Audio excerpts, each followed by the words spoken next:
Добрый день, дорогие друзья! В эфире программа «Ждем гостя» Зурабом Двали. И я нахожусь в 40 километрах к северу от Тбилиси, где среди гор на реке Арагви расположено живописнейшее Женвальское водохранилище. Оно простирается аж на 14 километров, а глубина озера 75 метров. Долгие годы Женвальская ГЭС обеспечивала столицу Грузии электроэнергией. А недалеко отсюда, буквально в 12 километрах, на берегу Женвальского водохранилища расположена средневековая крепость Ананури, о которой мы хотели бы вам сегодня рассказать.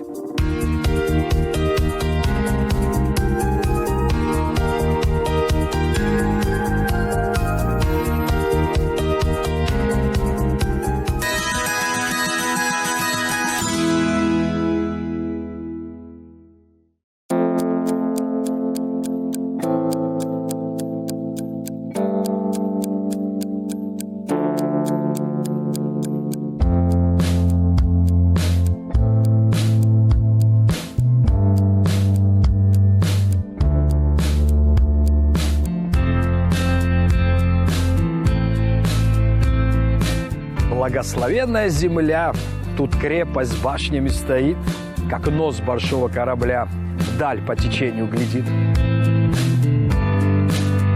Есть в Грузии места, которые к себе притягивают невероятным духом величия. И одно из таких мест – это крепость Ананури.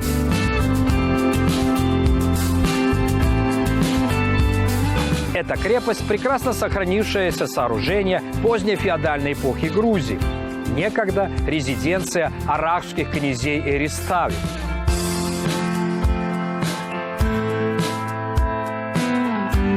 Замок носил и важное стратегическое значение главного форпоста на пути к Северному Кавказу. Кто только не нападал на Ананури, и турки, и персы, и лезгины, но крепость выстояла, и сегодня это любимое место посещения многочисленных туристов.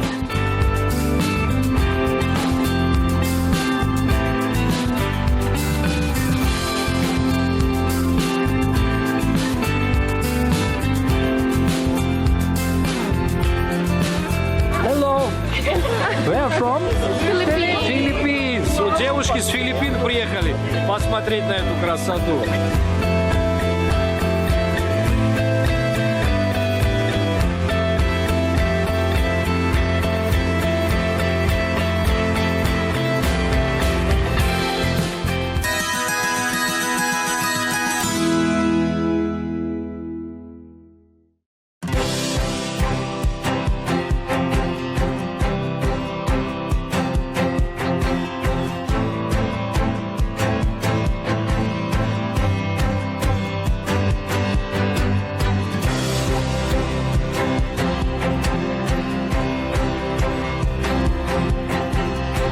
Местные жители, конечно же, рассказывают множество легенд, связанных с крепостью Ананури. У непобедимого бастиона, к сожалению, были и трагические страницы. В 1739 году шла очень жесточайшая междоусобная война между ксанскими и аракскими эриставами.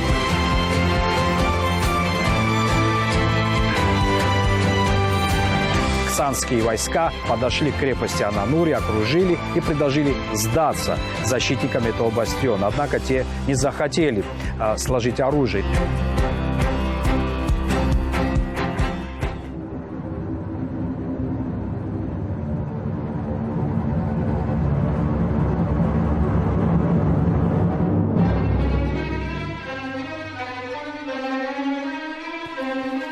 Когда войска ксанского Эристава ворвались все-таки на территорию крепости, то они уничтожили защитников, разграбили церкви, а сын аракского Эристава Утрут вместе с супругой и 2 детьми укрылись в этой башне, которая называется Шеуповар или Неустрашимая.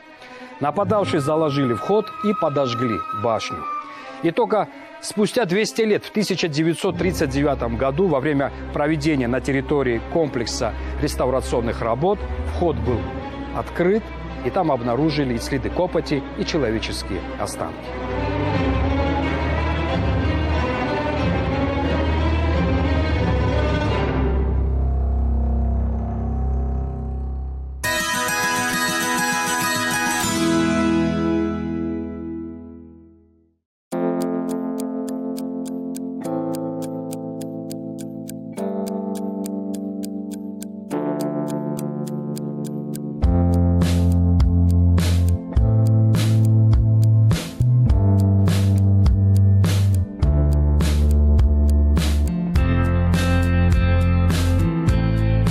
На фасадной части церкви Успения мы можем прочитать, кто, когда, на какие средства возводил эту красивейшую церковь. И выясняется, что она построена в конце 17 века на средства местного феодала Бардима Эристави, а строил ее грузинский архитектор Кайхосро Бахсарашвили.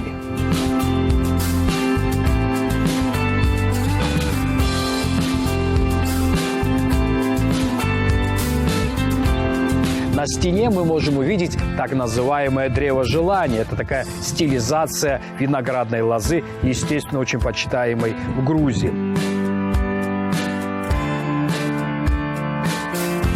Интересен вход в сам храм, который выполнен в таком восточном стиле с соответствующим орнаментом.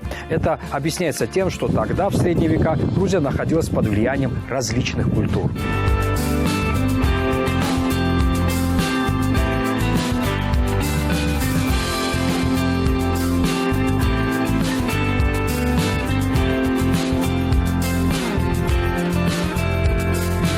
Самое интересное, что первым официальным туристом в Анануре был классик русской литературы Александр Сергеевич Пушкин, который побывал здесь в 1829 году. Во всяком случае, на этом настаивают местные гиды.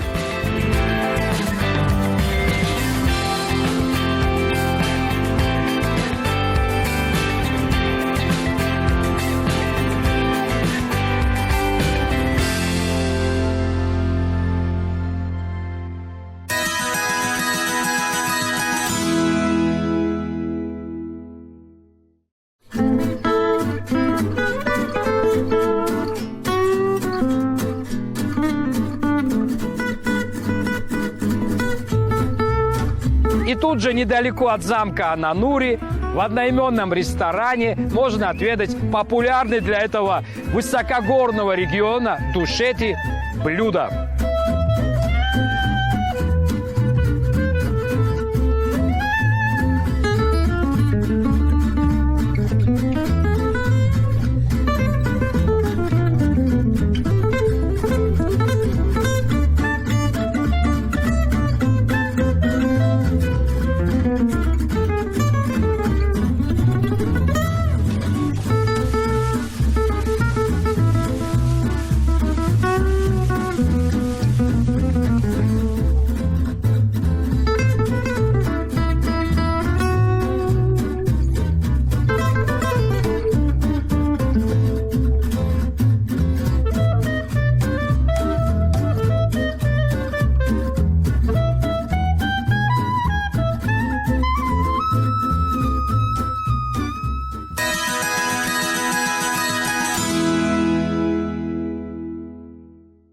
Итак, дорогие друзья, напоминаю, что мы находимся в Анануре, и су-шеф ресторана с таким же названием, уважаемый Гела Чинчараули, приготовит специально для вас несколько фирменных блюд, характерных для этого края Грузии.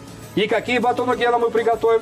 Сегодня мы приготовим характерное для нашего региона блюдо хинкали, которое известно, по-моему, по всей бывших республик Советского Союза. Хинкали знают все, но вы не знаете главного секрета, чем же местная хинкали отличается от остальных разновидностей этого потрясающе вкусного блюда. И чем же батон Гела? Отличается тем, что, понимаете ли, как наши предки готовили его, тогда не было мясорубки, ничего такого, никаких приспособлений. Так они брали мясо и просто его шинковали. Чем? Кинжалом шинковали, друзья мои. Так конечно, время кинжалов ушло, так сказать, в прошлое. И сейчас у нас хорошие фирменные ножи. Одной очень известной компании, не буду ее называть. Давайте покажем нашим телезрителям, как же можно нашинковать мясо, не имея дома мясорубки. Вот так. Вот практически готово. Вот так шинковали раньше, и так шинкуют до сих пор здесь, в этом регионе Грузии. И вот это главная особенность. И плюс то, что не кладут зелень. Да, для сохранения вкусового качества используем только одну травку. Это корни от кинзы. Ага, они придают большую сочность. Обязательно. Дают пикантность. И самое главное в хинкали, это, естественно, тот ароматный соус, который присутствует внутри хинкали. Это обязательно. Без этого не бывает. Он пряный, и потому что мы чуть-чуть туда еще и перчик потом добавим. Сейчас я вам покажу. Давайте, показывайте. Берется, То есть во-первых, именно корень. обязательно корень, а не стручки. Не, так. Берется лук, Давайте. режется очень мелко, Так. чтобы его не видно было в мясе. Ага. Очень-очень-очень мелко. Так, нашинковали мелко-мелко наш Да. лучок. Так, дальше. Положили его в мясе. Так, мясо. Ну так, один... Порция 50 на 50, Не, полагаю. А меньше, очень меньше. Где-то 70 на 30. 70 на 30. Прекрасно. Пан Гел, а вот мясо мы берем только телятину, ни с чем не Обязательно, смешиваем. Ни с чем, ничего. Только телятина должна быть обязательно вот ближе к грудинке, потому что сок дает немножко жирности, которая присутствует в этой Вот области. оно, оно в чем дело. Да, То есть вкус. мы используем только телятину, ни с чем не смешиваем. Да, Хотя да. в некоторых других хинкалях, используют и чуть-чуть свинину тоже смешивают. Да, там. можно. А вот, скажем, для того, чтобы пригласить домой гостей и приготовить, скажем так, штук 40 хинкали, сколько нам мяса понадобится? Килограмм мяса. Килограмм На телятины. 40, да, на 40 хинкали, таких здоровых, Здоровых, хинкали, хороших. понадобится Да. килограмм телятины. Телятины. Да. И к этому обязательно 250, максимум 300 грамм лука, лучка Да. репчатого. Ну, грамм 10, не больше. Корни Кинзы. Да. который дает пикантность. В обязательном порядке. Красный, да? Да, Молотый. красный, не молотый перец. Дается только дробленый перец, Дробленый называется. перец. Да, это не Ага, молотый. то есть это Обратите важно. внимание, соль, Ага. конечно, посолим. И практически все.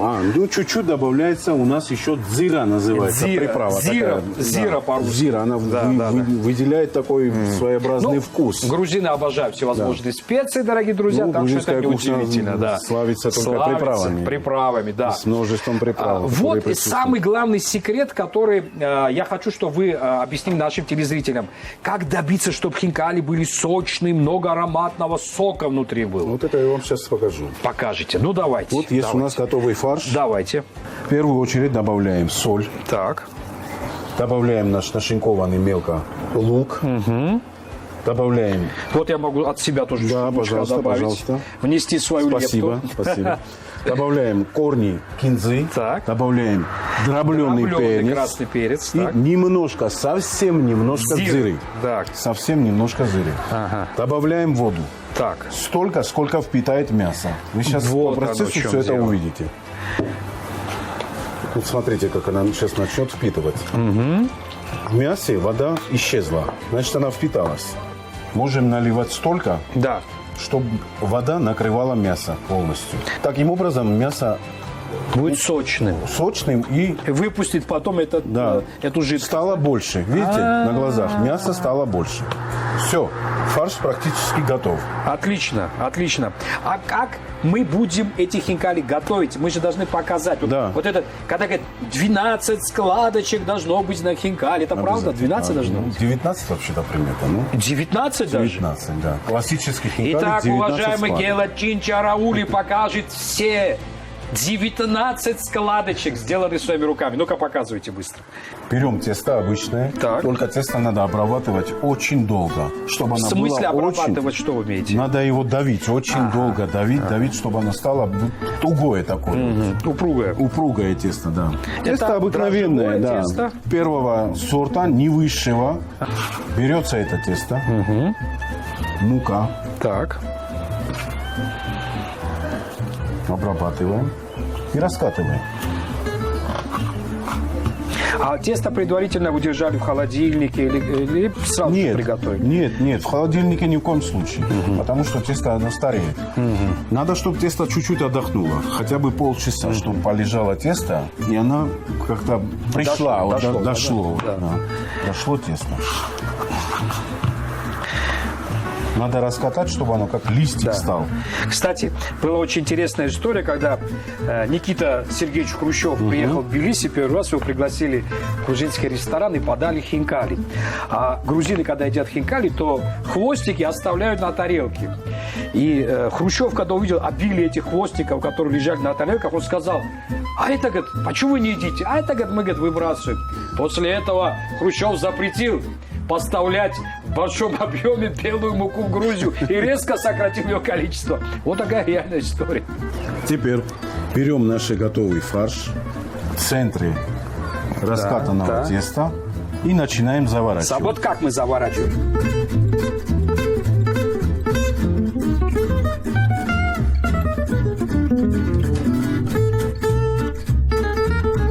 Красота. Красота, это вообще шедевр. В кипящую воду опускаем. Так. И я, например, как уже, не Да. скажу, что профессионал, но уже по цвету вижу, когда он уже сварится. Ага. Когда вода закипит, Но они же всплывают, 7-8 наверное. минут надо, чтобы он изнутри проварился. проварился, выпустил сок обязательно. Без сока хинкали это не хинкали. что за хинкали? И обязательно, чтобы мука сварилась. Ага. Достаточно. Если вы решите, что вы хотите стать профессионалом в приготовлении хинкали, то вот шеф заведения, уважаемый Гела, вас научит. Приезжайте, не пожалеете.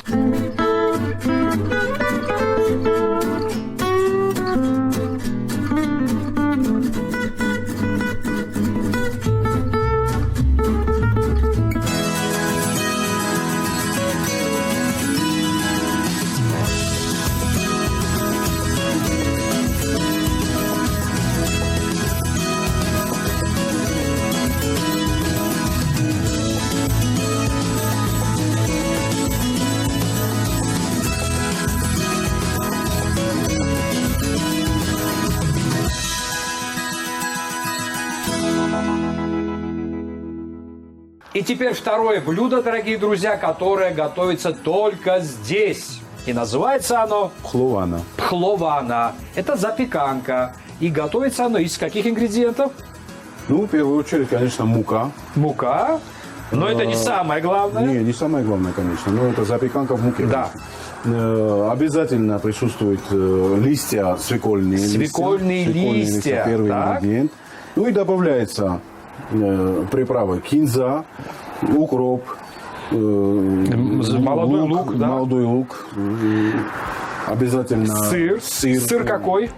Ну, чуть-чуть такой, сулгуни. Ближе к сулгуни. Ближе к сулгуни, Пхлована – это запеканка, которая, ну, может быть, внешне она напоминает хачапури, но на самом деле начинка абсолютно иная, потому что здесь у нас свекольные листья в первую очередь. Ну что ж, начнем. Да. Начинаем мы с зелени, да? Да, берем молодые листья Свеклы. Так, нарезаем, но не очень мелко. не очень. Вот таким образом Так. нарезаем.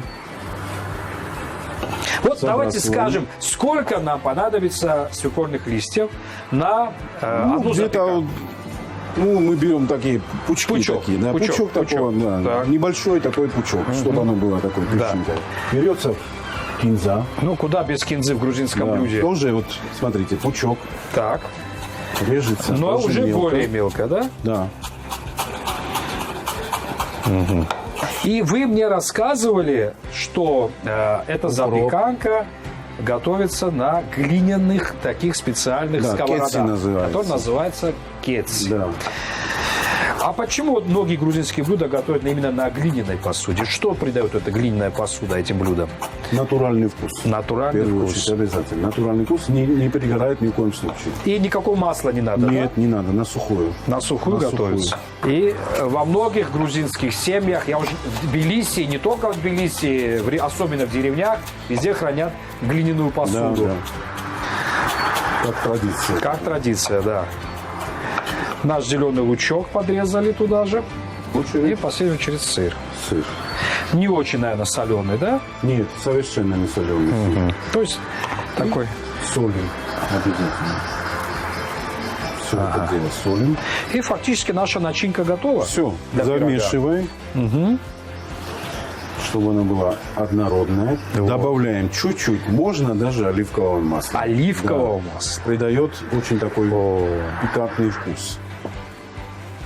Но это тоже вот именно здесь, в этом регионе, крестьяне у нас, готовили. только у нас. Подозреваю, что оливковое масло они не использовали. Нет, ну, можно, а что конечно. они тогда использовали? Ну, Раньше. можно и кукурузное, можно и подсолнечное. Подсолнечное масло. Обязательно, да, подсолнечное Ну, масло. Можно и технологии идут вперед, и сегодня да. уже используют Можно топленое масло делать. топленое масло. Да, да. Нет проблем тоже. Да. Вкус не Отлично. испортится.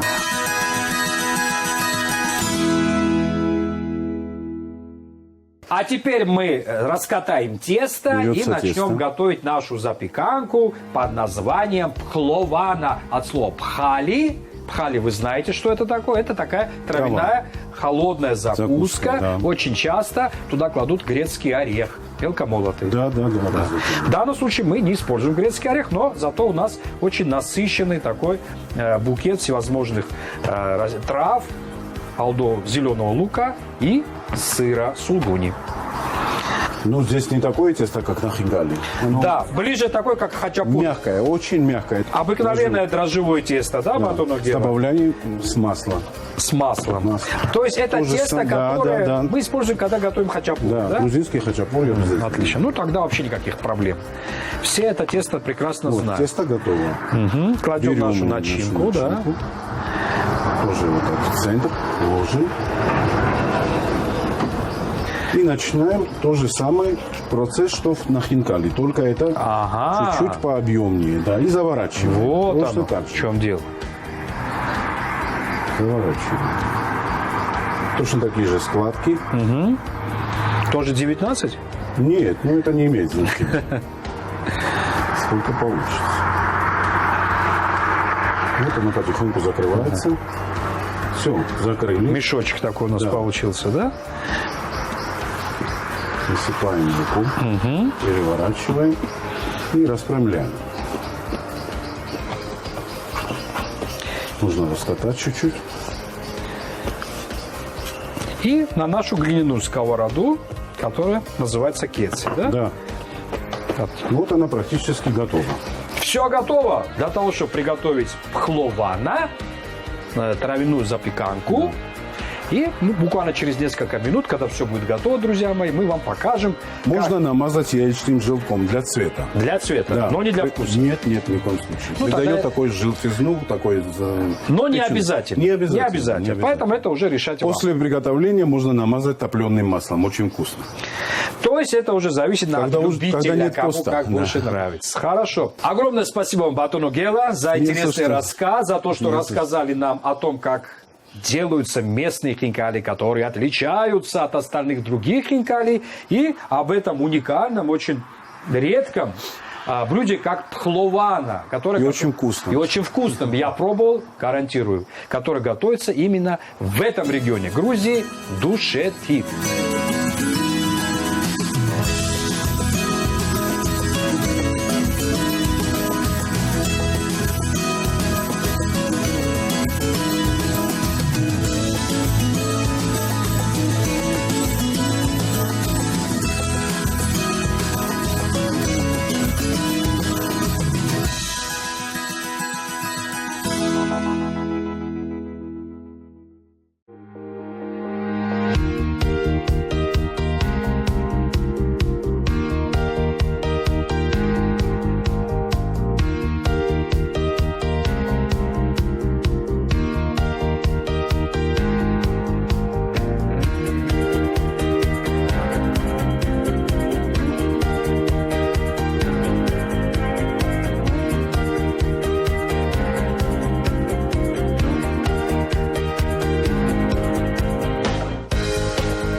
И на фоне этого потрясающего, по своему великолепию Аракусского ущелья, я просто вынужден с вами попрощаться. Ну а вы, друзья мои, приезжайте в Ананури, не пожалеете за вас.